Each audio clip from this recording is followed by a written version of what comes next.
HTML head, head close. अच्छा, ये मैं टैब डालता हूं ना, ये ब्राउजर इस कोड को रीड करता है। हमने पहले बात की है कि ब्राउजर ही HTML के कोड को रीड करके एक विजुअल डिस्प्ले दिखाता है। तो ब्राउजर को बेशक इस तरह लिख दो, बेशक इस तरह लिख दो, उसने पढ़ लेना है।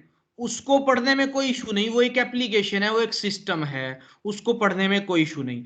आपने जब भी लिखना है कोड तो ऐसे टैब प्रेस करना है ताकि पता चले कि ये इसका चाइल्ड है।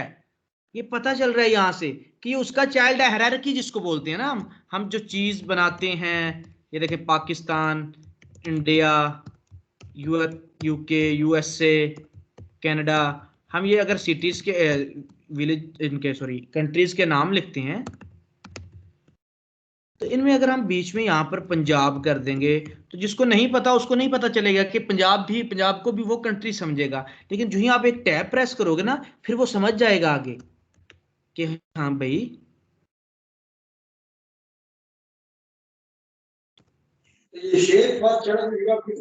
ये टैब आपका बता रही होती है कि ये इंडिया, ये पाकिस्तान का चाइल्ड है आगे। मतलब हायरार्की जो होती है आपकी, अगर आप यहां पर लगा दो, अब पता चलेगा हाँ भाई ये सूबा नहीं है, प्रोविंस आपका नहीं है, ये सिटी है आपका। आगे एक स्टेप और चला गया तो ये बता रहा है पाकिस्तान, पाकिस्तान में पंजाब, पंजाब में लाहौर। तो ये आपको हायरार्की बता रहा है। तो इसी तरह आपने यहां पर ऊपर इस टैब देना है। ये अच्छा लगता है, पता चलता है कोड का, मतलब वेल डिफाइंड कोड होता है आपका। कि अगर आप कोड किसी को भेजते हो, कोई कुछ इसमें अपडेट करना चाहता है, ठीक है, तो इसमें इजीली चीज को ढूंढ के अपडेट कर सकता है। एक फॉर्मेट है अच्छा सा, ठीक है। अच्छा जी, हमने HTML बनाया, हमने हेड लगाया। हेड का सिबलिंग हमने बनाना है बॉडी, मतलब हेड और बॉडी इकट्ठे आएंगे। अब हेड में क्या होता है, बॉडी में क्या होता है, मैं बिना बताए चलूं तो फिर भी कोई नहीं, मतलब बाद में कोडिंग ही करनी है, कोडिंग धड़ाधड़ करते जाओ, आपको बाद में पता चलता जाएगा। बट हमारे पास कोर्स टाइम इतना है, 4 घंटे क्लास के होते हैं, 3 महीने का कोर्स है, चीजें हम क्यों ना अच्छे से करें, क्यों ना अपने कंसेप्ट क्लियर करें। हेड के अंदर आपकी वो वाली चीज लिखी जाएगी जो वेबसाइट में ये सामने व्यू पोर्ट में नजर आती है। ये सारे का सारा कोड आपका हेड में लिखा गया है। ये सारी की सारी चीजें जो इस व्यू पोर्ट में नजर आ रही हैं सामने, ये आपकी बॉडी में लिखी गई हैं। ये सारी बॉडी में लिखी जाती हैं, जो आपका व्यू पोर्ट में नजर आता है। व्यू पोर्ट किसको बोलते हैं, ये सामने विजुअल एरिया, ये वेबसाइट के आपके ब्राउजर का ये ऊपर वाली चीज है, नहीं ये वाली, टाइटल, टाइटल जिसे कहते हैं, ये वाली टाइटल आपका ऊपर आता है। ये देखिए, ये टैब के ऊपर जो होता है ये आपका टाइटल होता है, ये आपका फैव आइकन होता है। फेविकॉन कुछ बोलते हैं, कुछ फैव आइकन कह लें इसको। माइक अपने ऑफ कर दें, माइक अपने ऑफ कर दें। तो दोनों चीजें बता रहा हूं, पहले बॉडी बता रहा हूं। बॉडी में जो चीज लिखोगे वो आपका सामने इस तरह डिस्प्ले नजर आएगा पेज के ऊपर। हेड में लिखते हो, हेड बेसिकली मेटा डाटा, आपने सुना होगा, मेटा डाटा होता है डाटा के अबाउट डाटा। हेड में भी कुछ इस तरह की चीजें आएंगी।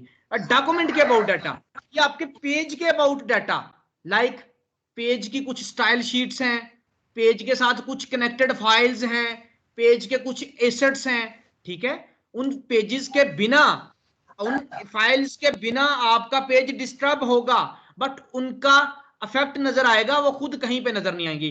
बॉडी में जो चीज लगाओगे वो नजर आएगी, बॉडी में जो भी लिखोगे वो इस व्यू पोर्ट में नजर आएगी। हेड में जो भी लिखोगे आपके आइकन और टाइटल के अलावा कुछ भी नजर नहीं आएगा, उसका इफेक्ट नजर आएगा। फिजिकली आपको वो चीज सामने नजर नहीं आएगी।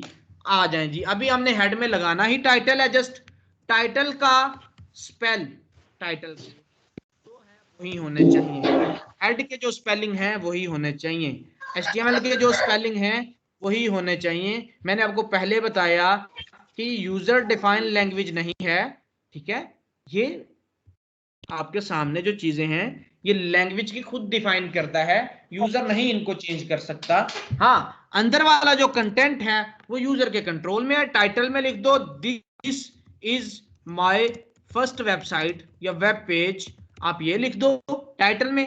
जो टाइटल के अंदर वाली चीजें हैं वो तो कुछ भी हो सकती हैं, वो तो वेरी करती हैं website to website, web page to page, वो वेरी करती हैं। यहां पर आ जाए, टाइटल देखें, इसका टाइटल लिखा हुआ है, अगर पढ़ेंगे ग्रिंड एंड गेन, इसका प्रोफिशिएंट फ्लेम, ये डैशबोर्ड, ये अकाउंटेंट, मतलब टाइटल तो वेरी करता है जो इसके अंदर वाली चीज है, बट सबका लिखा टाइटल के टैग में गया है, लिखा टाइटल के टैग में ही गया है। लिखा हुआ जो मर्जी हो सकता है, कंटेंट उसके अंदर कुछ भी हो सकता है। अब ये आपने हेड लगाया, यहां पर बॉडी लगाया, हर दफा ये स्ट्रक्चर आएगा, हर दफा आपने ये स्ट्रक्चर लगाना है, ये चीज याद रखनी है। अब कुछ लोगों ने गलती की, HTML क्लोज करना भूल गए,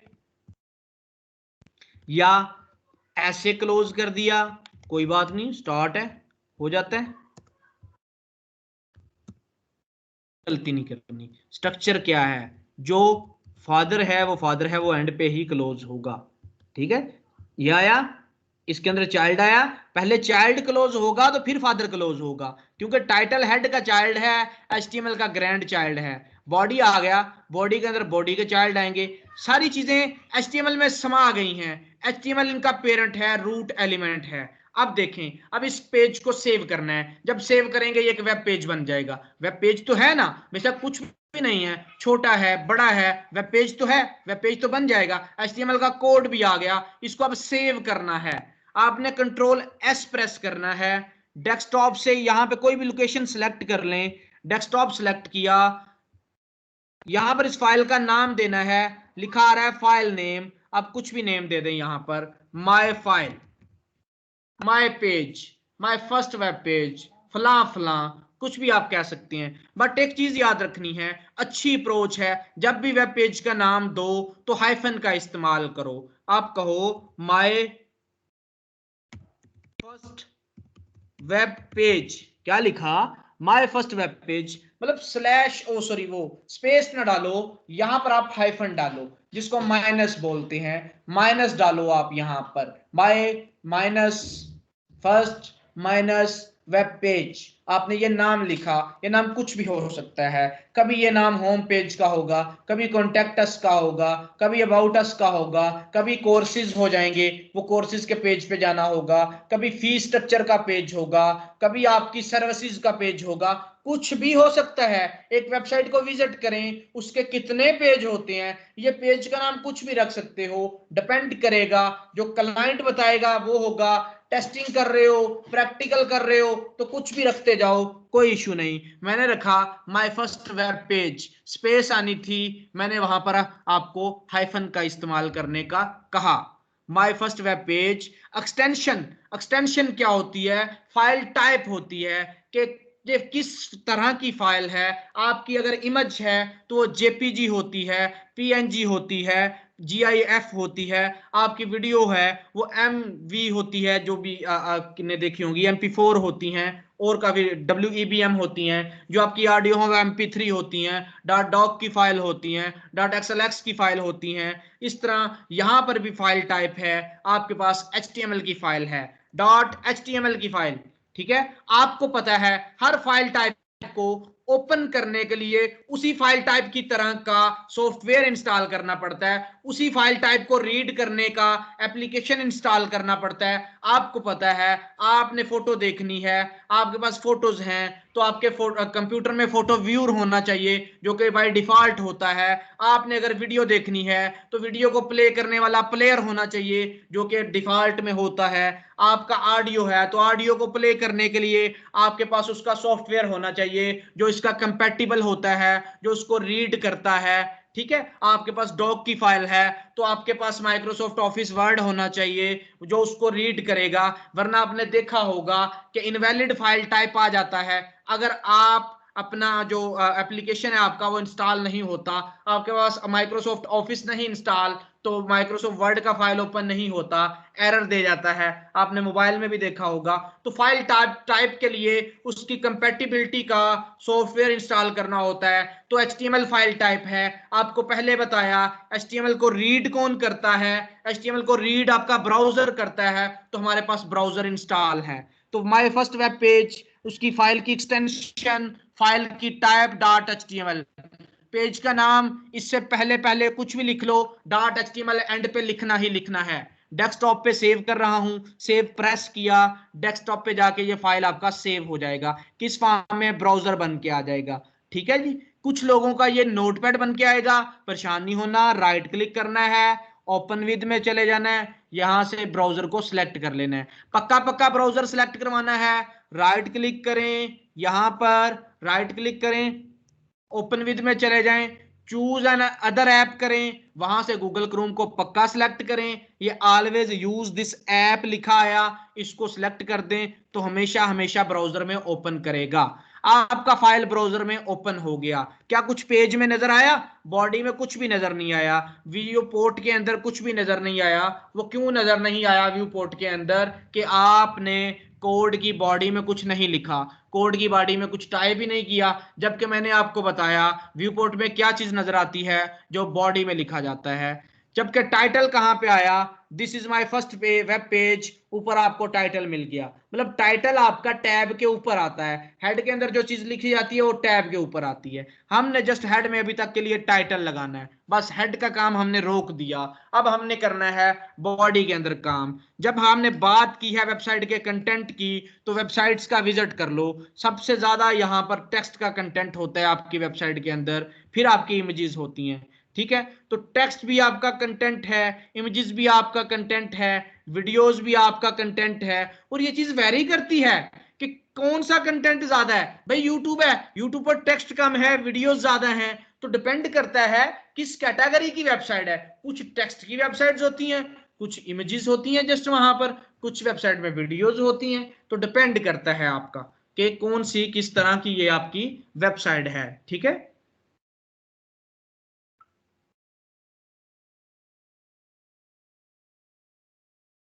अच्छा जी।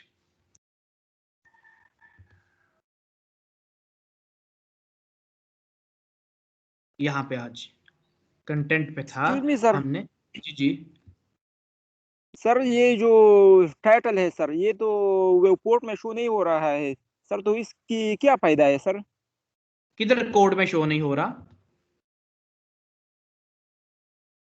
सर कोड में मेरा नजर तो जो आ मैं रहा है, मैंने लिखा है, टाइप किया कोड में। सर कोड में नहीं है, जब हम रन करते हैं सर गूगल पे तो फिर शो नहीं हो रहा है सर। ये देखो ऊपर टैब पे शो हो रहा है, ये इसका जिस जगह पे इसने शो होना है वहीं पे शो होना है ना। ऊपर मेरी स्क्रीन जी नजर आ रही है आपको, this is my first web page लिखा आ रहा है टैब पे, यस जिधर आ मेरा रही है सर। कर्सर, ये जी सर। टाइटल की जहां पे जगह है वहीं पे शो होगा ना। ठीक है सर, ठीक है। हाँ, ये आप इसकी बात कर रहे हैं। बॉडी के अंदर यहाँ पर व्यू पोर्ट के अंदर तो वो शो होगा जो बॉडी में लिखा जाएगा, वो अभी शो करते हैं। अभी कंटेंट की बात की, वेबसाइट का जो सबसे ज्यादा कंटेंट होता है वो टेक्स्ट होता है। आज हम देखते हैं कि टेक्स्ट कंटेंट को वेबसाइट के अंदर कैसे ऐड करना है, टेक्स्ट कंटेंट को वेबसाइट में कैसे ऐड करते हैं। हम देखते हैं वेबसाइट में पैराग्राफ का इस्तेमाल कैसे करना है, एक टेक्स्ट पैराग्राफ कैसे डालना है। उसके लिए आपके पास पी का टैग है, पी का टैग है तो पी ही लिखना है, पैरा नहीं कर सकते, इसको पैराग्राफ पूरा नहीं कर सकते। पी का टैग है तो पी ही लिखना है, इस पी के अंदर आप कुछ भी लिख सकते हैं। ठीक है, वो आपकी मर्जी होती है। हम कहते हैं हम lipsum.com पे जाते हैं, लिपसम से हम कुछ भी कंटेंट उठा लेते हैं, हम कुछ भी लिख देते हैं पी के अंदर।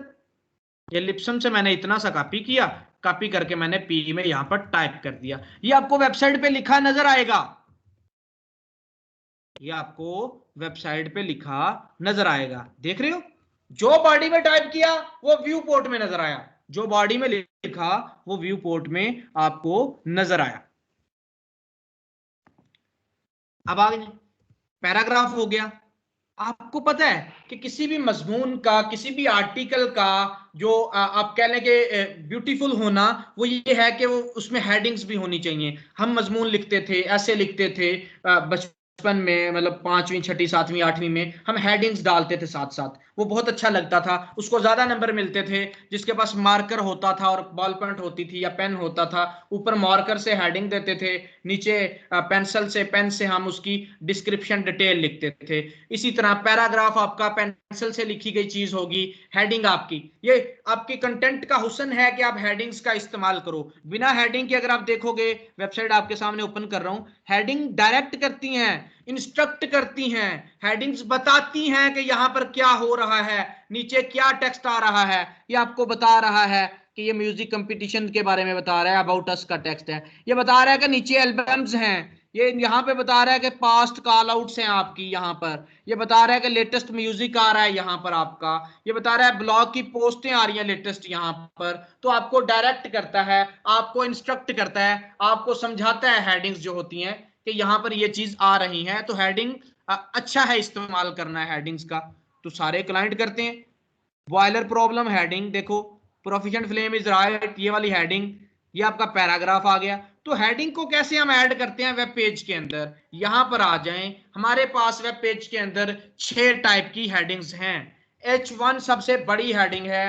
कैसे लगाना है ऐसे, अब कुछ बच्चों ने कोड किया था आज, वो क्या कोड किया, उन्होंने ऐसा कोड किया।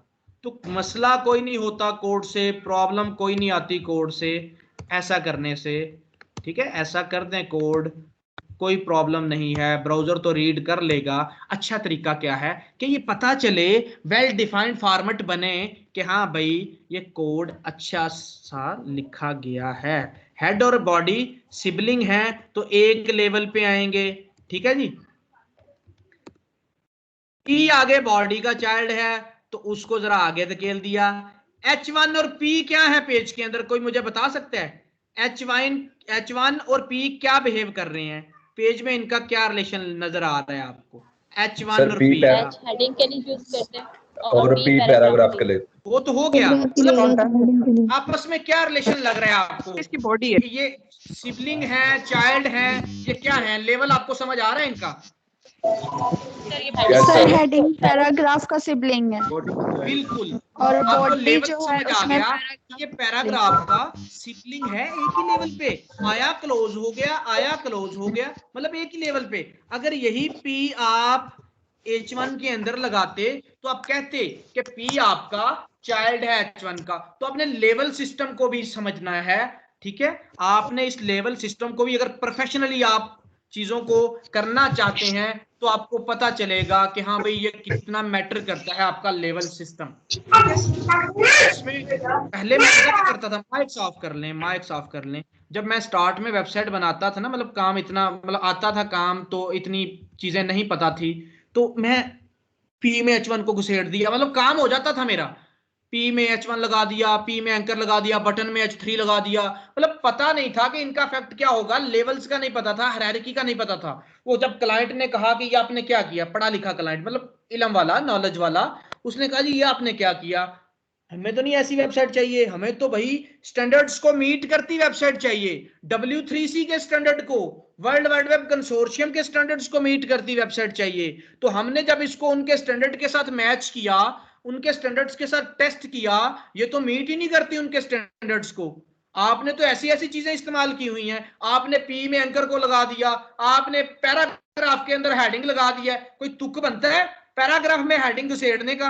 तो आपने क्यों ऐसा किया है? मुझे नहीं पता था, मतलब प्रोफेशनलिज्म इतनी नहीं थी, बस ये था कि काम हो जाता था, वेबसाइट डेवलप करके दे दी जाती थी। तो फिर वही चीजें मैं सीखता गया। मैं चाहता हूं वो आपको स्टार्ट में बताऊं कि ये चीजें डिपेंड करती हैं, आपने इनका लेवल सिस्टम भी समझना है। लेवल सिस्टम बहुत बहुत इंपॉर्टेंट है आपको समझने के लिए कि P H1 का क्या लगता है, H1 P का क्या है। अब देखें, सबसे जो आपका P है वो ग्रैंड चाइल्ड है HTML का, बॉडी का वो चाइल्ड है, ठीक है।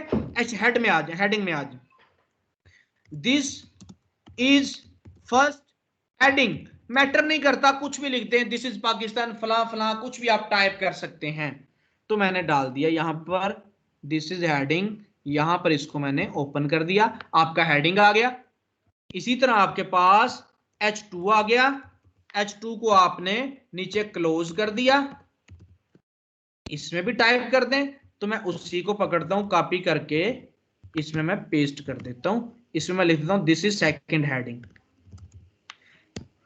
कोई इसमें हरज नहीं अगर आप इसको ऐसा लिख देते हैं, अगर आप इसको ऐसा लिख देते हैं तो कोई हरज नहीं, ठीक है। डिपेंड करता है कि आप, वो जरा आंखों से ओझल हो गया तो मैंने P को नीचे ले आया कि हाँ भाई मुझे, अब मुझे नहीं, अगर वो लास्ट में होता मुझे देखना पड़ता कि क्या मैंने P क्लोज किया है या नहीं किया, तो इसलिए उस P को ही मैं नीचे ले आया कि मेरी आंखों के सामने रहे। प्रायोरिटी है ना चीज की कि भाई वो देखूं कि क्लोजिंग हुई या नहीं हुई, ठीक है जी। अब देखें, H1 लगाया, H2 लगाया, अब यहां पर मैं आता हूं, H3 लगा दिया, H3 को मैंने क्लोज कर दिया, छोटा सा है आंख के सामने या इसलिए मैंने एक ही लाइन में क्लोज कर दिया। इसको मैंने कह दिया थर्ड हेडिंग। ये तीनों हेडिंग चेंज हैं, फर्क है इनमें? बिल्कुल है। हेडिंग्स छोटी होती आ रही हैं, जो जो उनका लेवल H1 H2 H3 होता है, सबसे बड़ी हेडिंग H1, उससे छोटी H2, उससे छोटी H3, उससे छोटी H4, उससे छोटी H5, इस तरह H6, 6 हेडिंग्स है हमारे पास। तो लिखते जाते हैं, लिखते जाते हैं। H3 है, यहां पर 4 कर दिया, 4 को ही क्लोज करना है आपने, क्लोजिंग जरूर याद कर रखनी है। कुछ टैग्स ऐसे हैं जो क्लोज नहीं होते, वो भी बताऊंगा। यहां पर आगे H5 को डाल दिया, यहां पर हमने फिर H6 को डाल दिया, ये देखिए H6। ये 6 तरह की हेडिंग्स हमारे पास अवेलेबल हैं। यहां पर मैंने कर दिया 6th हेडिंग, यहां पर मैंने कर दिया 5th हेडिंग, यहां पर मैंने कर दिया 4th हेडिंग, ताकि आपको डिस्प्ले में जाके पता भी चले, क्योंकि डिस्प्ले में कोड तो नहीं नजर आता, कोड तो रीड कर लेता है आपका ब्राउजर, ये कोड तो उसने रीड करना होता है, आपको तो टेक्स्ट नजर आएगा। यहां पर गए, रिफ्रेश किया, 6 की 6 हेडिंग्स का डिफरेंस आपको नजर आया, आपको उसका डिफरेंस पता चला। 6 की 6 हेडिंग्स, हेडिंग 1, हेडिंग 2, हेडिंग 3, 4, 5। अब इनको जहां आपको जरूरत है वो इस्तेमाल कर सकते हैं। यहां पर देखें, कहीं ना कहीं ये बड़ी हेडिंग है, ये उससे भी बड़ी है, अब ये इनसे छोटी हेडिंग है। अब जरा नीचे चले जाएं, ये बड़ी है, ये भी उसके लेवल की है, ये भी उसके लेवल की है।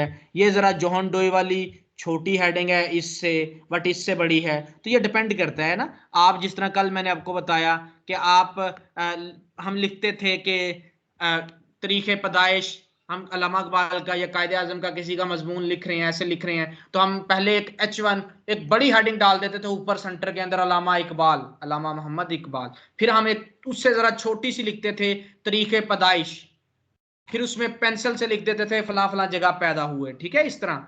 फिर हम लास्ट में आए थे, हम लिख देते थे आला तलीम, आला तलीम इस जगह से हासिल की, ठीक है जी।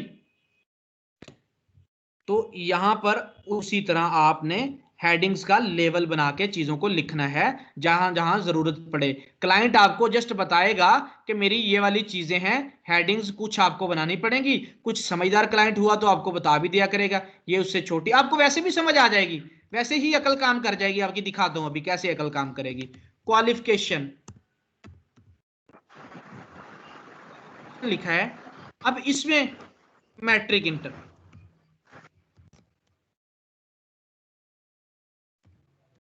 तो आपको पता है कि यार ये क्वालिफिकेशन जरा बड़ा लिखा आना चाहिए, ये जरा छोटे लिखे आने चाहिए, फिर इनके अंदर जो टेक्स्ट लिखा है वो उससे भी छोटा आना चाहिए। तो एक लेवल सिस्टम बनता है आपका कि हाँ भाई पहले जरा बड़ी हेडिंग आ गई, फिर उससे जरा उसके सबसेट आ गए जो उससे छोटे हैं, फिर उसके पैराग्राफ आ गए हैं, हम जो करते थे। तो ऐसे ही मैं आपको दिखा देता हूं सामने, कहां कहां पे हुआ है ये। Sir excuse me. जी जी सर जी जी सर जब हम मतलब कोई भी हेडिंग के अंदर पी मतलब पेज को कोई अगर हम हेडिंग देते हैं पेज की या फिर पेज की कोई लाइन लिखते हैं तो वो तो ठीक है, उसकी समझ आती है कि ये चाइल्ड है, ठीक है, हेडिंग के अंदर जो लिखते हैं पी। तो हम अगर हेडिंग के बाहर लिखते हैं पी का, उसका क्या मतलब, उसकी समझ नहीं आई। किधर हमने हेडिंग के बाहर लिखा पी, मतलब समझ नहीं आई मुझे। ये बॉडी के स्टार्ट में जब लिखा है ना पी। अच्छा अच्छा, लेरम मतलब ये क्यों लिख दिया है, ये हेडिंग के बाद आना हाँ चाहिए था, आप ये कह रहे हैं? जी सर, इस ऐसे यहाँ आना से चाहिए समझ था, थोड़ी नहीं आई मैं आपको बताता जी। हूँ। तो जरूरी तो नहीं कि हम हेडिंग का ही जवाब लिखना होता है, जरूरी तो नहीं, कहीं भी पैराग्राफ कोई भी आ सकता है ना। तो ये जरूरी नहीं कि हेडिंग के साथ ही लिखना है, तो जरूरत पड़ने पे। यहाँ पे इसका रिलेशन मतलब बॉडी के साथ क्या बनता है ना, मतलब वहां तो होगा कि ये चाइल्ड है, इसका मतलब हेडिंग का चाइल्ड जिस तरह उसका कर लेते हैं, यहाँ तो पर क्या यहाँ है, पे इसकी यहाँ पर ये बॉडी का चाइल्ड है, बट H1 का ब्रदर है, H2 H1 का ब्रदर है, ये सारे अगर इसकी क्लोजिंग हो गई है ना, तो इसका मतलब है ये क्लोज यहाँ पर रुक गया, ये यहाँ पर रुक गया, ये यहाँ पर रुक गया, ये यहाँ पर रुक गया, ये सारे भाई हैं आपस में, ये सिबलिंग्स हैं, ये एक लेवल पे आ रहे हैं, ओके सर। ठीक है। पेज में ये सारे सिबलिंग्स हैं। सर मेरा एक अगर क्वेश्चन है। जी जी सर क्वेश्चन ये है कि H1 एक बार आया हुआ है, क्योंकि वो हेडिंग पहली फर्स्ट जो होगी वो थोड़ी बड़ी होगी, सेकंड उससे छोटी, फिर ऐसे ही।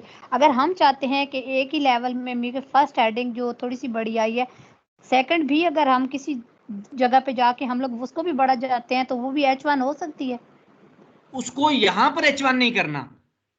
W3C कहता है कि पेज में H1 एक ही होना चाहिए, H1 पेज में एक ही होना चाहिए, H2 मल्टीपल हो सकते हैं, H3 मल्टीपल हो सकते हैं। देखें फिर उसको आपने क्या करना है, अगर आपको उसी के लेवल का चाहिए, पेज में रखना H1 एक ही है, इसको आके इसका फॉन्ट साइज उसके इक्वल आप कर सकते हैं, ठीक है, इसका फॉन्ट साइज उसके इक्वल आप कर सकते हैं। आप कहेंगे जी ये अब उसके इक्वल इसका फॉन्ट साइज हो गया, बट पेज में क्या है, पेज में H2 ही है, साइज आप GCSS के अंदर इक्वल कर सकते हैं, साइज का इशू नहीं है, साइज तो आप इससे भी बड़ा कर सकते हैं, H2 का साइज H1 से बड़ा कर सकते हैं, ये तो आपके पास कंट्रोल होगा पूरा। पर अकल क्या कहती है, H1 बड़ा है तो उसको बड़ा ही रखना है, छोटा नहीं करना आपने। अब ये कोई अच्छी अप्रोच नहीं होगी कि H2 में, ये आप तो सिर्फ देख रही हो ना अपनी अकल के साथ, ये एक साइंस है पीछे, गूगल ने इनको रीड करना होता है, गूगल ने रीड करके इनकी एसईओ की चीजें सेट करनी होती हैं। एसईओ क्या चीज है साथ साथ बताता जाऊं आपको, जो जो चीज मुझे समझ आती जाती है, ठीक है, ये टर्म्स होती हैं। एसईओ सुना होगा, अपनी गिग की भी एसईओ करो, फाइवर में कहते हैं, अपनी वेबसाइट की एसईओ करो, मतलब search engine optimisation, SEO stand for search engine optimisation, अपनी वेबसाइट को ऑप्टिमाइज करना according to search engine, search engine के अकॉर्डिंग अपनी वेबसाइट को ऑप्टिमाइज करना।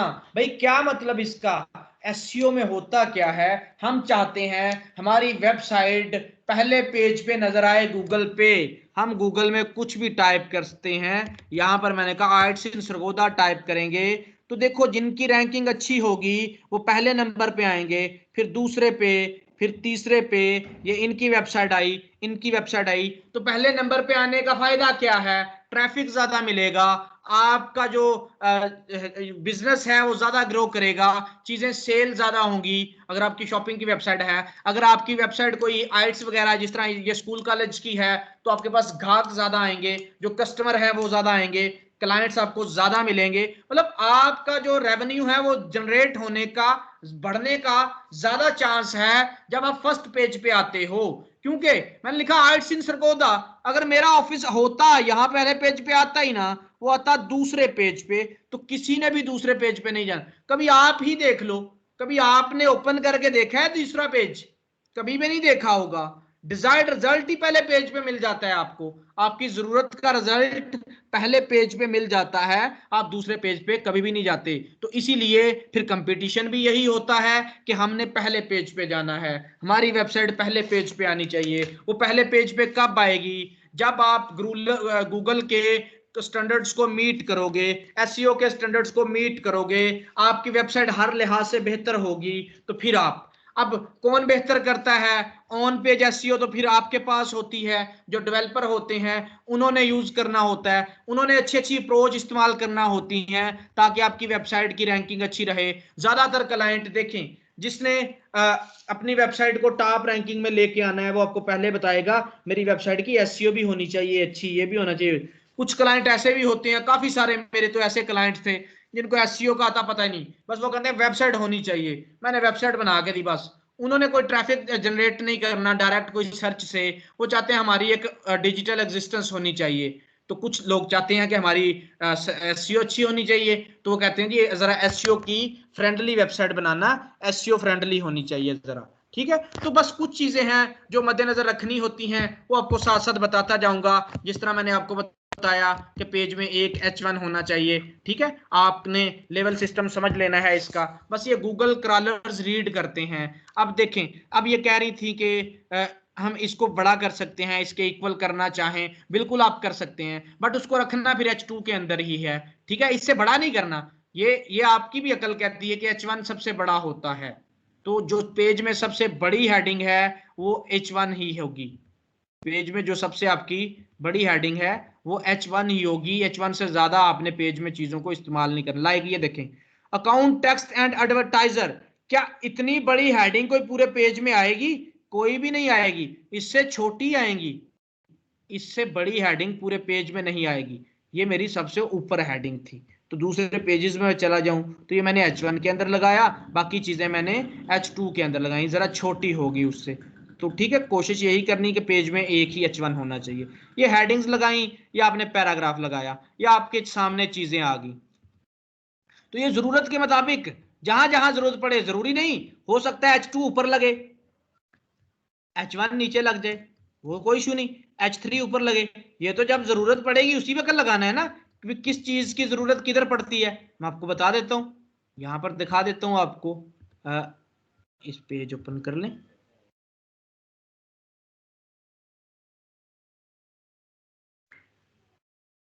ये देखें, ये आपके बड़ी हेडिंग, जरा ये उससे छोटी थोड़ी सी, ये फिर आपका पैराग्राफ आ गया। आप इसको रीड कर रहे हैं, बड़ी हेडिंग उससे छोटी आपका पैराग्राफ, ठीक है, बड़ी हेडिंग उससे छोटी, जरा नीचे चलते जाएं, इसके होम पेज पे चले, आपको दिखा देता हूं। ये H1 लगा लें, बड़ी हेडिंग आ गई, साथ ही पैराग्राफ आ गया। जरूरत पड़ी थी पैराग्राफ की, जरूरत ना होती तो P ना लगाते। यहां पर जरा नीचे चले जाएं, कोई पैराग्राफ नहीं आया। जो आपका क्वेश्चन था कि सर हेडिंग के बिना आपने P लगा दिया, तो कोई हेडिंग नहीं है, हेडिंग के बिना भी पैराग्राफ लग गया, जरूरी नहीं। ठीक है, अब नीचे आ जाए, हेडिंग आ गई हो वी हेल्प, फिर नीचे छोटी छोटी हेडिंग्स आ गई आपकी, ठीक है, फिर उसकी हेडिंग्स के नीचे आपका पैराग्राफ आ गए, ठीक है। तो आपने हेडिंग्स का इस्तेमाल ऐसे करना है, साथ साथ समझ आती जाएगी, टेंशन नहीं किसी भी चीज के लिए, नहीं प्रैक्टिस करनी है बस। अब ये देखें, ये टेक्स्ट कंटेंट ऐड करने का तरीका हमने देख लिया कि टेक्स्ट कंटेंट को कैसे ऐड करना है, यहां तक समझ आ गई कि बस यही 5-6 चीजें, जो पूरे का पूरा इतना ज्यादा टेक्स्ट होता है ना, इन्हीं 5-6 चीजों के दरमियान में लिखा जाता है, यही इस्तेमाल होती हैं, कोई नया टैग नहीं। इतने पैराग्राफ होंगे, P लगेगा, P का इस्तेमाल होगा 20 दफा पेज में, 64, 80, 100, जितनी दफा भी आप पेज में लगाना चाहें P को लगा सकते हैं, H2 को लगा सकते हैं, H3 को लगा सकते हैं, जितनी दफा जरूरत पड़े पेज में लगाना आपने। ये 6 चीजें मैं कहूंगा जी, आपने वो चीज पूरा एक पैराग्राफ मजमून आर्टिकल लिख के लाना है, इन 6 चीजों 7 चीजों के राउंड अबाउट घूमता रहेगा। बड़ा होगा हेडिंग कोई H1 में लगा दोगे, छोटा हेडिंग होगा H2 में लगा दोगे, उससे छोटा कोई सबसेट होगा H3 में लगा दोगे। तो इसी तरह H5 H6 बहुत कम इस्तेमाल होती हैं, तो आपकी पहली ये 4 तक इस्तेमाल हो जाती हैं, पैराग्राफ बहुत ज्यादा इस्तेमाल होता है। अब हमने टेक्स्ट कंटेंट देख लिया, आज हम देखते हैं इमेज को कैसे लगाना। एक वेब पेज के अंदर इमेज को कैसे लगाते हैं, आपके टेक्स्ट के बाद ज्यादा आने वाला टेक्स्ट आपका कंटेंट आपका इमेज होता है वेब पेज के अंदर। तो अब हम देखते हैं वेब पेज में इमेज कैसे लगाना है। आज एक वेब पेज में इमेज कैसे लगाना है, आ जाए, ऊपर ही लगा दें, यहां पर सबसे ऊपर। अब तरतीब का जरूरत पड़ने पे है, मुझे जरूरत है कि मैं ऊपर इमेज लगाऊं, तो मैं ऊपर चला गया, जरूरी नहीं मैं आपको पढ़ा रहा हूं मैं नीचे को जाता जाऊं, मैंने ऊपर चला गया, मैंने ऊपर इमेज लगा दिया। इमेज कैसे लगता है, चले इमेज बता रहा हूं, इमेज बताते बताते रुक जाऊंगा, एक नई चीज बताऊंगा कि इमेज पढ़ाने से पहले उसकी जरूरत होगी, ठीक है। चलें, इमेज लगाने से पहले ही बता देता हूं, ये जो सारे हम पढ़ रहे हैं, ये P, ये H1, ये H2, ये H3, ये H5, H6, बॉडी, HTML, ये क्या है, क्या है ये टैग्स एलिमेंट हैं, ये टैग हैं, आप कह सकते हैं इनको, ये एलिमेंट्स हैं, ये टैग हैं। हम इस पूरी एक अपनी कायनात में देखें पूरी में, तो सारी चीजें आपकी एलिमेंट है। ग्लास एक एलिमेंट है, पेंसिल एक एलिमेंट है, हमारी खुद अपनी ज़ात एक एलिमेंट है, लैपटॉप एक एलिमेंट है, आपका जो टेबल एक एलिमेंट है, कुछ भी आपके इधर है तो वो एलिमेंट कहलाता है। लैंग्वेज के अंदर भी ये चीज़ें एलिमेंट हैं, ये आपके सामने एलिमेंट हैं। आपको पता है जो चीज़ एलिमेंट है फिर उसकी आगे स्पेसिफिकेशंस होती हैं, एट्रीब्यूट्स जिनको हम बोलते हैं, एट्रीब्यूट, खसूसियात, खसूसियात, एट्रीब्यूट, प्रॉपर्टीज, स्पेसिफिकेशंस हम कह सकते हैं। तो इनके साथ साथ टैग्स के साथ हम एट्रीब्यूट भी इस्तेमाल करते हैं कि एट्रीब्यूट क्या चीज है, हर एलिमेंट की खुसूसियात जो एक्स्ट्रा इंफॉर्मेशन देती हैं उस एलिमेंट के बारे में। एट्रीब्यूट क्या चीज है, एट्रीब्यूट एडिशनल इंफॉर्मेशन देता है एलिमेंट के बारे में जिसका होता है। कैसे एडिशनल इंफॉर्मेशन देता है, मैं कहता हूं उसके शॉप पे जाता हूं, मैं कहता हूं मैंने एक लैपटॉप लेना है, लैपटॉप एक एलिमेंट है, समझे इस चीज को, लैपटॉप एक एलिमेंट है। वो क्या क्वेश्चन करेगा मुझे बताओ, मैं कहता हूं कि मैंने लैपटॉप लेना है, क्या क्वेश्चन होगा पहला उसका? सर कौन सा लेना है? कौन सा लेना है, कौन सा लेना है, कौन सी स्पेसिफिकेशन उसकी स्पेसिफिकेशन पूछेगा ना। किस कंपनी का लेना है सर। क्यों? वो एक्स्ट्रा इंफॉर्मेशन लेना चाहता है आपसे, वो चाहता है कि मुझे एक्स्ट्रा पता चले कि ये मैं इसको क्या करूं, क्या मुझे ये इंस्ट्रक्ट करना चाह रहा है, क्या मुझे ये बताना चाह रहा है। तो हम उस बंदे को एक्स्ट्रा इंफॉर्मेशन देंगे अपने एलिमेंट के बारे में। लैपटॉप चाहिए, डेल का हो, स्टोरेज उसकी जो उसकी हार्ड है वो इतने जीबी हो, जो उसकी रैम है वो इतने जीबी हो। तो हार्ड रैम ये आपकी क्या होगी, आपके एलिमेंट की प्रॉपर्टीज होगी। जो डेल, एचपी, तोशिबा, लिनावो क्या होगी, उसका ब्रांड हो गया, वो भी उसकी प्रॉपर्टी होगी। उस एलिमेंट के बारे में एक्स्ट्रा इंफॉर्मेशन मिल रही है शॉपकीपर को। यह सारा कोड जो लिखना होता है, हम किसको बढ़ाना चाहते हैं, किसको इंस्ट्रक्ट करवाते हैं, किसको कहते हैं कि इसको पढ़ो, किसको बता रहे होते हैं, कोडिंग किसको बता रही होती है, ब्राउजर को। ब्राउजर को। तो हमने अपने कोड में एट्रीब्यूट्स का इस्तेमाल करके ब्राउजर को एक्स्ट्रा इंफॉर्मेशन बतानी है, एट्रीब्यूट्स लगाने हैं, उसको बताना है कि अब इसको ये कर दो। अब एट्रीब्यूट कैसे लगता है वो मैं आपको बता दूं। यहां पर आप एट्रीब्यूट, आपने स्टार्ट के टैग में चले जाना है, ये आपके टैग्स हैं, बस इतने से 7 टैग हैं, ये आप सबको याद हो जाएंगे, एक दफा हाथों से लिखोगे 7 टैग बस। एट्रीब्यूट कैसे लगेगा, स्टार्ट के टैग में आना है, एट्रीब्यूट का नाम लिखना है, इक्वल टू डालना है, डबल कोट्स में एट्रीब्यूट की वैल्यू लिख देनी है। लाइक मैं आपको बताता हूं, रैम एक एट्रीब्यूट है, वैल्यू उसकी होगी 4GB, 8GB, 12, 24, 26 जितनी भी हो सकती है। कलर, लैपटॉप की इस कलर का होना है, कलर एक एट्रीब्यूट है, रेड, ग्रीन, ब्लू उसकी वैल्यू है, ठीक है। स्टोरेज एक एट्रीब्यूट है, हार्ड आपकी एट्रीब्यूट है, 250, 300 जितनी भी बढ़ा दो वो उसकी वैल्यू है। ब्रांड एक एट्रीब्यूट है, किस ब्रांड का लैपटॉप लेना है, आगे वैल्यू आ जाएगी, इसका लेना है, लेनोवो का लेना है, डेल का लेना है, एचपी का लेना है, ये आपके उसकी एट्रीब्यूट की वैल्यू आ गई। तो कैसे आपने एट्रीब्यूट डिफाइन करना है, किसी भी टैग का एट्रीब्यूट लिखना है तो आपने यहां पर चले जाना है स्टार्ट के टैग में, वहां पर आपने एट्रीब्यूट का नाम लिखना है, इक्वल टू डालना है, डबल कोट्स में आपने एट्रीब्यूट की वैल्यू लिख देनी है। चलो एक एट्रीब्यूट आपको बताता हूं, एक एट्रीब्यूट हमारे पास है अलाइन का एट्रीब्यूट। अलाइन का एट्रीब्यूट, अलाइन का एट्रीब्यूट नाम से पता चल रहा है कि ये अलाइनमेंट करेगा। Align equal to double quotes, इधर दे दो सेंटर, तो क्या करेगा, ब्राउजर इसको खुद ही समझ जाएगा, हाँ भाई इसने मुझे बताया है इस पी को अलाइन सेंटर करना है, इस पी को अलाइन सेंटर करना है। ये देखें आपका पी सेंटर हो जाएगा। मैंने कहा यही एट्रीब्यूट उठाऊं, उठा के मैं इस H1 को दे दूं तो यही आपका H1 फिर सेंटर हो जाएगा, P नहीं होगा क्योंकि मैंने उसको दे दिया।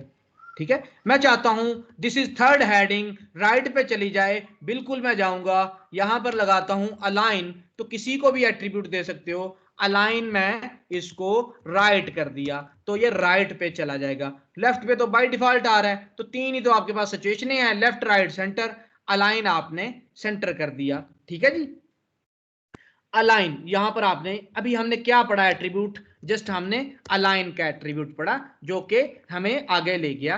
ये देखें मैं इसको सेंटर कर देता हूं, फोर्थ वाली सेंटर में आ जाएगी, इसका काम है इसको अलाइनमेंट देना, ठीक हो गया। एक और एट्रीब्यूट पढ़ते हैं, वो एट्रीब्यूट है आपका टाइटल। ऊपर टाइटल का टैग है, ये टाइटल का एट्रीब्यूट है। वो जो टाइटल का टैग है वो टैब के ऊपर आता है, यहां पर लिखा होता है, ठीक है। ये जो टाइटल का एट्रीब्यूट है ये यहाँ पेज के अंदर लगता है। जब एट्रीब्यूट की बात की जाएगी तो आपके टैग के स्टार्ट में लगेगा। स्टार्ट के टैग में मैंने लिखा टाइटल, इसमें लिख दिया हाय दिस एंड दैट, ये कुछ भी लिख देता हूं।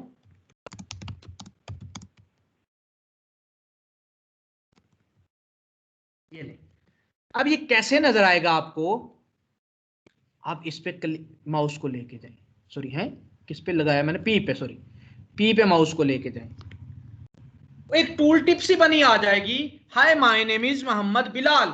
ये टूल टिप किस लिए इस्तेमाल होती है, ये यूजर को बताने के लिए। आपने काफी जगह फाइल्स में देखा होगा ना, माइक्रोसॉफ्ट वर्ड, एक्सेल में या जहां पर भी वो आइकन बने होते हैं, तो आइकन आपको नहीं पता, जगह काम होती है ना पूरा लिखना, तो आइकन फिर वो वहां पर आइकन के ऊपर जब लेके जाते हैं तो वो फिर इस तरह की टूल टिप दिखा देता है। ये देखें, अब यहां पर मैंने गलती की, क्लाइंट ने मुझे उस दिन भी कहा, ये यही यहां पर कह रहा है, क्लाइंट ने कहा कि तुमने यहां पे ना टाइटल के एट्रीब्यूट नहीं डाला। कहता है कि जब कोई भी क्लाइंट, कोई भी यूजर यहां पर आता है ना, उसको पता ही नहीं चलता इस कॉपी में क्या है, ये तो खोलेगा तो पता चलेगा ना, टू डेज कॉल आउट है, लाइव नो है, कॉन्टेक्ट है, लॉगिन है। वो कह रहा था कि इस पे जब माउस जाए ना तो एक टूल टिप शो करवा दो कि हाँ ये होम है, ये ब्लॉग है, उसको ये क्लिक करके खोलना ना पड़े, उसको खोलना पड़ता है। ये फिर भी मैंने काम नहीं किया अभी उसका।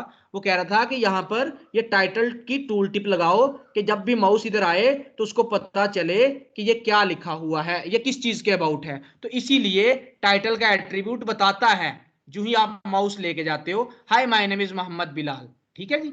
वो उसके बारे में एक्स्ट्रा इंफॉर्मेशन दे रहा है, किसी भी चीज के ऊपर रख रहे हो एक टूल टिप के जरिए। समझ आ गई टाइटल की। इसी टाइटल को उठाओ, उठा के भैया आप इधर लगा दो, ये लो इस टाइटल में लिख दो, गलती होगी सही से आपने लगाना है इसको, ठीक है। आपने ये चीजें देख लिया करनी है कि H5 फिर आपका ये इस तरह स्टार्ट के टाइम में लगा, टाइटल मैंने कह दिया,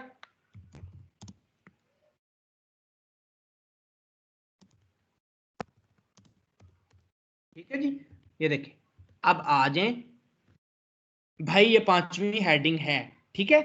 मतलब एक्स्ट्रा बता रहे हैं, कुछ भी आप देखना चाह रहे हो तो टाइटल आपको एक टूल टिप शो करवाता है। ये भी एट्रीब्यूट है आपका, ये भी एट्रीब्यूट है, ये भी लग गया। सर ये ब्राउजर पूरी को लाइन में शो करवाए, बिल्कुल ये पूरी लाइन पे शो करवा रहा है। आधी पे करवाना है वो भी अगर बताऊंगा, एक वर्ड में करना, हाँ वो भी बताऊंगा, वो भी बताऊंगा। एक स्पेसिफिक वर्ड पे करना है या एक लेटर पे करना है, वो कैसे करना है वो भी मैं आपको बताऊंगा, ठीक है। अभी टाइटल के साथ, ये टाइटल के साथ पिक्चर कैसे लगती है, वो जो ऊपर वाला टाइटल है,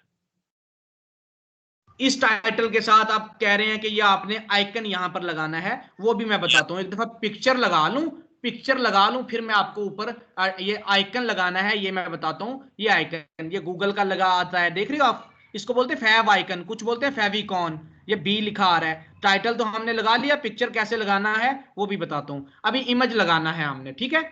इमेज मैं आ गया, अब इमेज में IMG। अच्छा एक और एट्रीब्यूट पढ़ा दूं, बॉडी का एट्रीब्यूट बीजी कलर, बॉडी का एट्रीब्यूट है बीजी कलर रेड। सर ये सिर्फ बॉडी में लगता है? यही चीज बतानी थी आपको, यही चीज बतानी थी कि एक चीज होती है ग्लोबल एट्रीब्यूट, भी आपके इस तरह हैं, कुछ ग्लोबल एट्रीब्यूट्स हैं, कुछ लोकल एट्रीब्यूट्स हैं। कोई मुझे बताए कि लोकल और ग्लोबल में फर्क क्या देखते हो आप। ग्लोबल वो चीज होती है जो सबके लिए सेम होती है, स्टैंडर्ड की चीज। एक आपका आप कह लें कि सर्फ एक्सेल है या कोई ऐसी प्रोडक्ट है जो पूरे पाकिस्तान के लिए बनती है, या एक लैंग्वेज है आपकी उर्दू, तो एक ग्लोबल लैंग्वेज है, पूरे पाकिस्तान में चलती है, एक स्टैंडर्ड लैंग्वेज है, वो है ग्लोबल। फिर हम कहते हैं लोकली, उनकी लोकल लैंग्वेज है ये। लोकल वो वाली चीज जो एक स्पेसिफिक एरिया, एक स्पेसिफिक जगह के लिए होती है। लोकल और ग्लोबल का पता है ना आपको, लोकल एरिया मतलब ग्लोबल चीज एक स्टैंडर्ड वाली होगी, एक लोकल होगी। इसी तरह एट्रीब्यूट भी आपके लोकल और ग्लोबल होते हैं, ज्यादा समझने की जरूरत नहीं है। अगर यहां पर नहीं आती समझ तो कोई बात नहीं है, समझ आ जाएगी, ठीक है। लोकल और ग्लोबल वो एट्रीब्यूट जो हर टैग के लिए इस्तेमाल हो जाता है, हर टैग ना भी कहें, मैक्सिमम टैग्स के लिए इस्तेमाल हो जाए, वो आपका ग्लोबल एट्रीब्यूट। टाइटल आपका ग्लोबल एट्रीब्यूट, अलाइन आपका ग्लोबल एट्रीब्यूट, हर टैग में लगा सकते हो। बट बीजी कलर आपका लोकल एट्रीब्यूट है। क्या मतलब, बना ही बॉडी के लिए है ही बॉडी का। आप उसी में लगा सकते हो। इसी बीजी कलर को आप H1 में लगा के देखें, यहां स्पेस दें, दूसरा एट्रीब्यूट लगाएं, बीजी कलर इधर कर दें ग्रीन, तो क्या आपका H1 ग्रीन होगा? कभी भी नहीं होगा, कि ये इसका एट्रीब्यूट ही नहीं है, ये ग्रीन हो ही नहीं सकता। एट्रीब्यूट ही बॉडी का बीजी कलर। एग्जाम्पल समझे, मैं आपको बताता हूं ग्लोबल और लोकल का फर्क। कलर एक ग्लोबल एट्रीब्यूट है। मैं कहता हूं मैंने लैपटॉप लेना है, रेड कलर का लैपटॉप लेना है, ठीक हो गया। मैंने मोटरसाइकिल लेना है ब्लैक कलर का, ठीक हो, कलर आ गया, मतलब कलर एक ग्लोबल एट्रीब्यूट हो गया। मैंने मोटरसाइकिल लेना है, 4 GB रैम होनी चाहिए और 250 GB हार्ड होनी चाहिए, बात बन रही है? नो सर, नहीं सर। 125 लैपटॉप लेना है, 125 लैपटॉप होता है। तो ये स्पेसिफिकेशन कहां से आएगा? वही ना, मतलब उसके सिलेंडर्स होते हैं ना मोटरसाइकिल के, 125 उसकी स्पेसिफिकेशन है, 125 है, 100 है, 70 है, तो लैपटॉप नहीं हो सकते 70, 100, 125। तो ये एट्रीब्यूट इनके वेरी कर रहे हैं, लोकल और ग्लोबल। कलर ग्लोबल था, कलर दोनों में आ गया, हाँ भाई कलर रेड कलर का मोटरसाइकिल, रेड कलर का लैपटॉप लेना है, हो गया। लेकिन आगे रैम आ गई, रैम 4 GB वाला मोटरसाइकिल होता है जिसकी 4 GB रैम हो? नहीं होता। रैम तो एट्रीब्यूट ही लैपटॉप का है, वो लोकल एट्रीब्यूट है, वो बना ही लैपटॉप के लिए है, वो यूज ही लैपटॉप के लिए होता है, वो मोटरसाइकिल के लिए यूज नहीं हो सकता। जो मोटरसाइकिल की चीज है, सिलेंडर सीसी जो इसके होती हैं, तो वो 125 या 100 मोटरसाइकिल है, तो वो लैपटॉप नहीं हो सकता, वो मोटरसाइकिल के ही एट्रीब्यूट हैं, वो मोटरसाइकिल की ही स्पेसिफिकेशन है, कुछ लोकल स्पेसिफिकेशन, कुछ ग्लोबल स्पेसिफिकेशन आपकी। तो छोड़ दें इसको, कोई इस्तेमाल नहीं इसका। आप बस याद रख लें, अलाइन जो होगा वो काफी जगह इस्तेमाल हो जाएगा, जो बीजी कलर है वो सिर्फ आपका बॉडी में लगेगा। अगर आपको लोकल ग्लोबल का समझ नहीं आता तो ऐसे ही आप देख लें कि बीजी कलर सिर्फ आपका बॉडी में लगेगा और कहीं पर भी आपका नहीं लगेगा। सर ये जो अलाइन क्या है, ये मतलब हेडिंग में भी इस्तेमाल हो सकता है और दूसरा पेज पैराग्राफ में भी? बिल्कुल, पैराग्राफ में भी, हेडिंग में भी, और भी जितने टैग्स आपके आएंगे काफी सारे मैं आपको दिखाऊंगा। ठीक हो गया, आगे चलें? जी सर। अच्छा, अब हमने लगाना है, अब हमने लगाना है इमेज। इमेज से पहले मैंने आपको एट्रीब्यूट इसलिए बताया कि इमेज लगता ही एट्रीब्यूट से है। इमेज लगेगा कैसे? अब मैंने इमेज को ऊपर लगाया, नीचे लगाने की बजाय मैंने कहा चलो ऊपर लगा दूं, नई चीज है ऊपर आ जाएगी, जरा वो नीचे जरा उसकी जो इंपोर्टेंस कम हो जाती है चीज को दिखने की, ये जरा ऊपर दिखेगा आपको। इमेज पेज में लगना है तो IMG का टैग है भाई, ये IMG का ही टैग है, ये आप IMAGE नहीं कर सकते, इसको ऐसे नहीं लिख सकते, ये IMG है तो IMG ही है, IMG ही लगाना है आपने, ठीक है। 3 महीने इसको गंगाल दोगे, फिर आप मतलब ये 15-20 दिनों में आप देखोगे अपने आप में क्या फर्क आता है, सिर्फ टाइम देना है आपने, ठीक है। IMG लगाया, एट्रीब्यूट लगा SRC, तो SRC एक लोकल एट्रीब्यूट है, मतलब बना ही इमेज के लिए है, इससे इमेज ही लगता है। H1 का SRC नहीं हो सकता। SRC stand for source. भाई इमेज लगाना है, सोर्स क्या है, इमेज कहां से आ रहा है, वो एक्स्ट्रा बताना है। एट्रीब्यूट का तो काम ही यही होता है, एक्स्ट्रा बताना है। वो उस लड़के को बुलाओ, भाई किसको बुलाना है? जिसकी रेड शर्ट है, मतलब एक्स्ट्रा बता दिया। या तो उसका नाम बता दो, अली है भाई, अली, फिर भी एक्स्ट्रा तो बताया ना, एट्रीब्यूट तो उसका नेम वाला बताया ना, ठीक है। तो वही चीज भाई, इमेज लगाना है तो कौन सा लगाना है, कहां से आ रहा है इमेज, बताओ, सोर्स बताओ उसका। सोर्स नहीं लिखना, सोर्स SRC ही लिखा जाएगा, SRC। भाई यहां पर आपने क्या डिफाइन करना, यहां पर आपने पाथ लिखना है, पाथ, इमेज का पाथ, ठीक है जी। कहां पर इमेज पड़ी है, अब आ जाए यहां पर। इमेज हमने डेस्कटॉप पे हमारी फाइल पड़ी है, यहीं पे हमारी एक इमेज पड़ी है, हम कोई भी इमेज यहां से ले लेते हैं। मैं यहां पे जाता हूं, एक इमेज ले लेता हूं यहां से, ये अपने ये ले लेता हूं, ये वाली मैं इमेज यहां से डेस्कटॉप पे रख लेता हूं। अच्छा जी, मेरी ये इमेज है, इमेज का मैं नाम छोटा कर लूं, इतना बड़ा नाम आ रहा है, आप भी छोटा कर सकते हैं, नाम को चेंज कर सकते हैं, ठीक है। मैं कहता हूं माय इमेज, इसका नाम मैंने रख दिया माय इमेज। अच्छा जी, ये मेरी फाइल पड़ी है, साथ ही इमेज पड़ी है। अब इमेज लगानी कैसे? इमेज लगाने में स्टार्ट में बच्चों को प्रॉब्लम आता है, कोई प्रॉब्लम नहीं होगा, देखिएगा जरा। ये साथ फाइल पड़ी है, साथ ही इमेज पड़ी है, आ जाए जी, सिर्फ इमेज का नाम लिख दें, माय इमेज, यही नाम है इमेज का, वो लिख दिया। अब राइट क्लिक करें इमेज पे, प्रॉपर्टीज में जाएं, JFIF इमेज की फाइल टाइप, इमेज की एक्सटेंशन JPG नहीं है, JFIF है। आ जाए, इशू ही नहीं है, जो भी हम लिख देते हैं लग जाएगी। इमेज सोर्स में लिख दिया माय इमेज, इमेज का नाम ये है भाई JFIF इमेज की फाइल टाइप है। तो देखो जरा पेज में इमेज लगा, देखा पेज में इमेज लग गया, इमेज इतना बड़ा आया। एक और एट्रीब्यूट का इस्तेमाल कर लो, विड्थ डिफाइन कर दो, विड्थ भी एट्रीब्यूट है। आप कह दो इमेज सिर्फ 300 पिक्सल का होना चाहिए, इमेज सिर्फ 300 विड्थ का होना चाहिए, ठीक है। तो आपका इमेज छोटा हो जाएगा।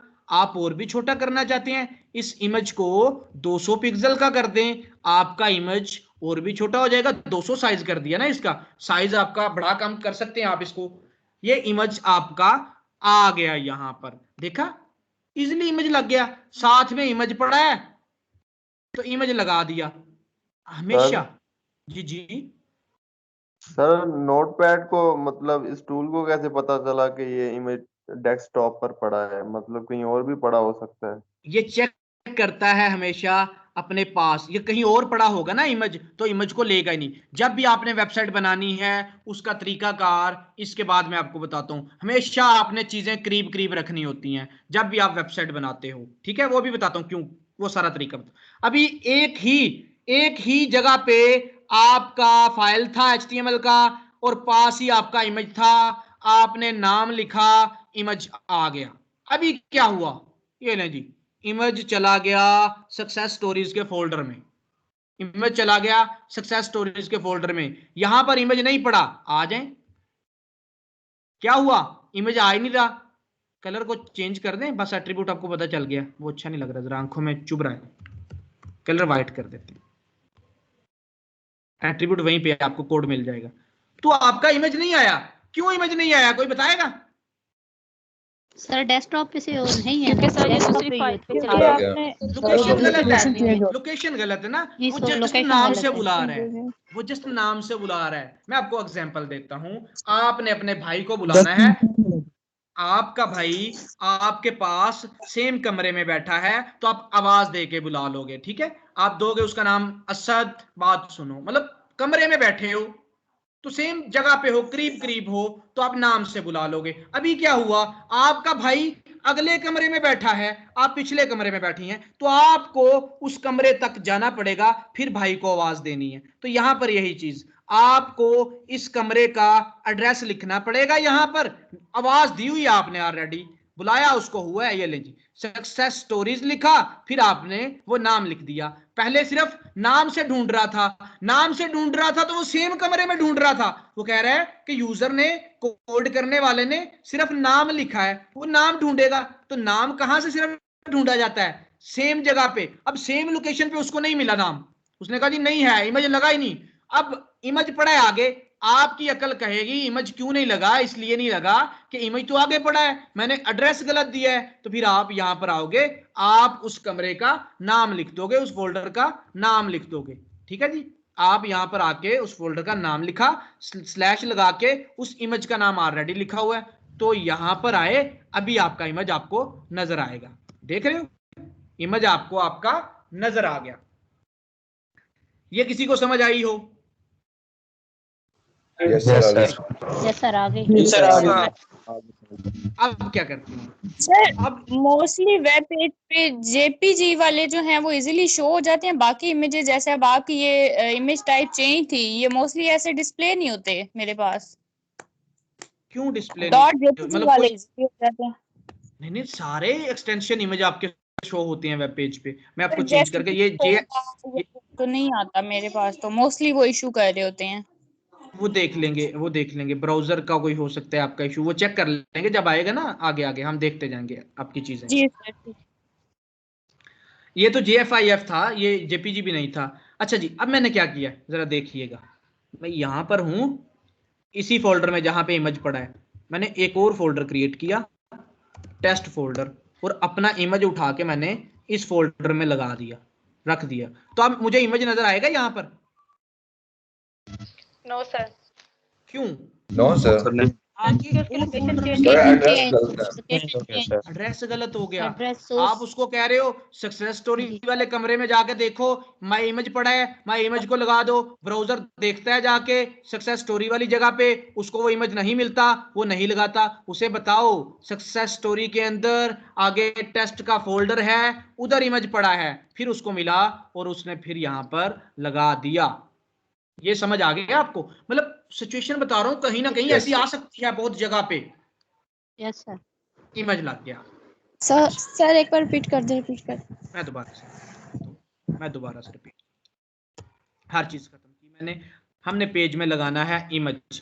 इमेज लगता है IMG के टैग से। IMG बता रहा है, ब्राउजर को पता चला इमेज आने वाला है, इमेज आने वाला है। तो वो सोर्स कह रहा है कि सोर्स लिखो, इमेज कहां से आ रहा है, तो SRC में सोर्स डिफाइन करना है। अगर तो इमेज पड़ा है मेरे पास ही, मेरी फाइल के करीब ही, लाइक ये SS वाला इमेज है या कोई और इमेज यहाँ पे देख लें, ठीक है, ये इमेज देख लें, वो मेरे करीब ही इमेज पड़ा है, फिर तो मैं उसको सीधा उसके नाम से लगा लेता हूँ। मैं इमेज का नाम नमाज रख देता हूँ, तो यही इमेज फिर मैं इस्तेमाल करता हूँ आगे।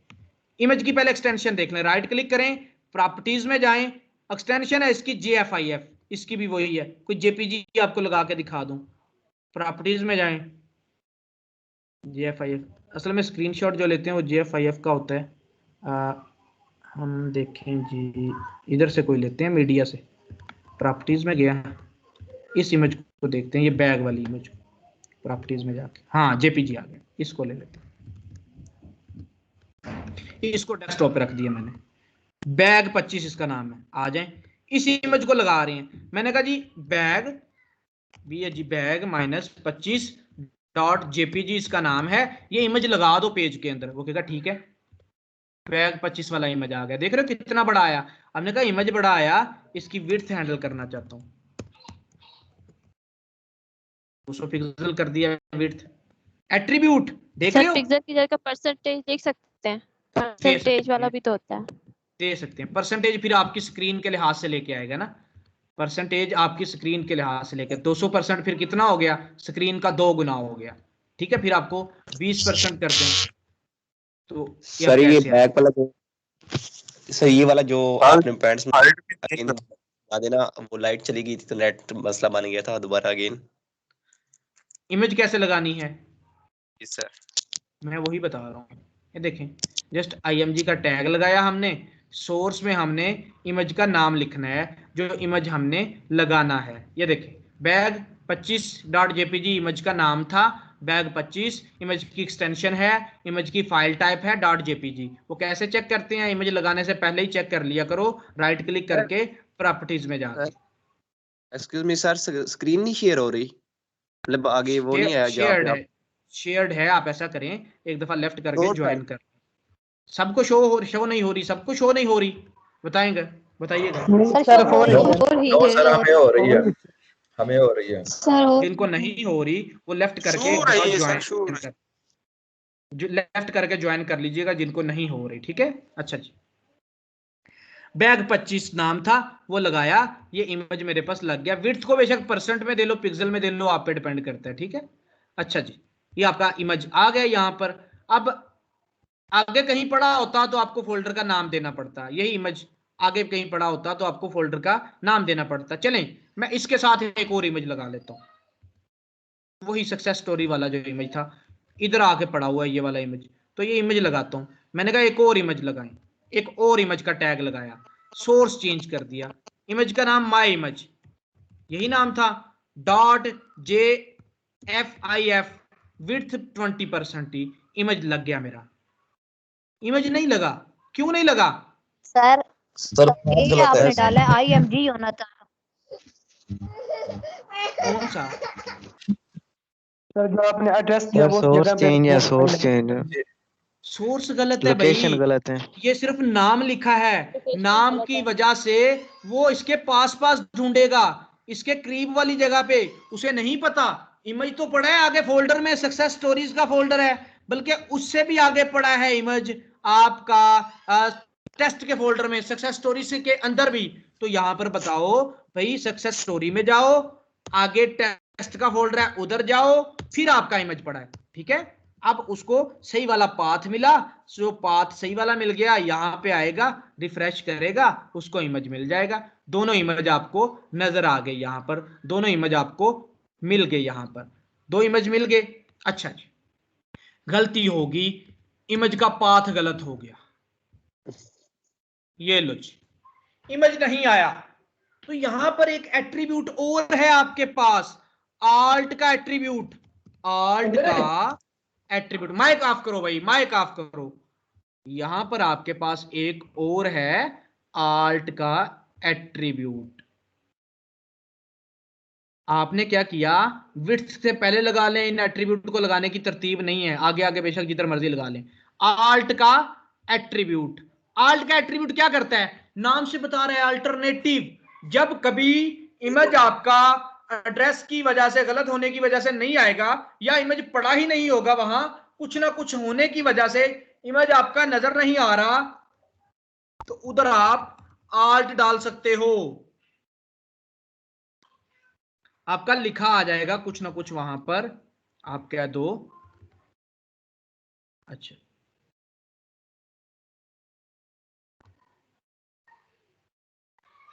इधर मैं लिखता हूं, गलत जगह पे लगा दिया ना, ये आल्ट तो अल्टरनेटिव है, वो पहली इमेज पे लगाया वो, अच्छा नहीं नजर नहीं आ रहा, इसको देखते हैं क्या करना, इधर लगाते हैं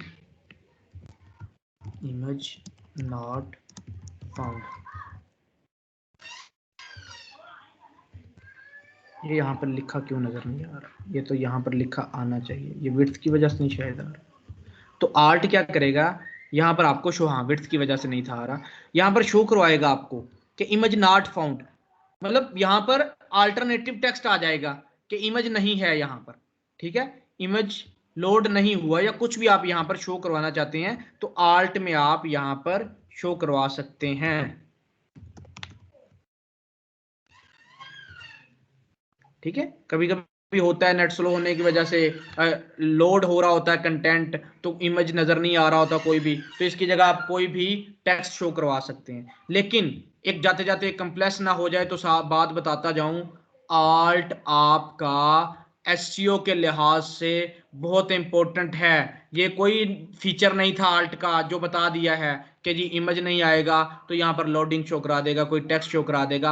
आल्ट की इंपॉर्टेंस है कि एसईओ के लिहाज से क्रॉलर्स इसको पिक करते हैं जाके, आल्ट आपने अच्छा लिखा होना चाहिए, आल्ट को पिक करता है आपका क्रॉलर, आपकी एसईओ बढ़ती है इससे, वो बाद की कहानी आपको बताऊंगा वो कैसे होती है। यहाँ पर आप अगर कुछ भी मतलब टाइप करते थे ना, वो एसईओ से तो होती है, आप लिखते हो top world terrorist country, India आ जाता है, आप लिखते हो जिस तरह इंडियंस ने किया था टॉयलेट पेपर, वो पाकिस्तान का झंडा आता था, तो वो रैंकिंग करते हैं इमेजेस के जरिए, इमेजेस की, तो वो जो कुछ भी टाइप करते हैं ना, जब वो आल्ट मैच कर जाते हैं, वो आल्ट उठा के इमेजेस शो करवाना शुरू कर देते हैं। हालांकि पाकिस्तान का झंडा वो लिखा, मतलब और चीज होती है, उसके आल्ट में वो कहानी डाल देते हैं टॉयलेट पेपर वाली, वो जब अपलोड करते हैं गूगल के क्रॉलर्स आल्ट में जाके पढ़ते हैं उस चीज को, तो आल्ट उस झंडे की पिक्चर का आल्ट लगा होता है कि जी ये टॉयलेट पेपर, वो टॉयलेट पेपर के सर्च करने पे पाकिस्तान का झंडा शो करवा देता है। इंडियंस ने ऐसा किया था।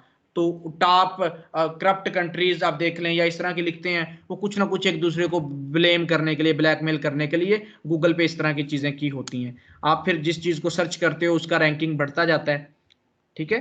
तो मगरिब का टाइम होने वाला है, नमाज पढ़ते हैं आज, बस इतना बहुत है, क्या कहते हो, या वीडियो लगानी भी बता दूं आप लोगों को?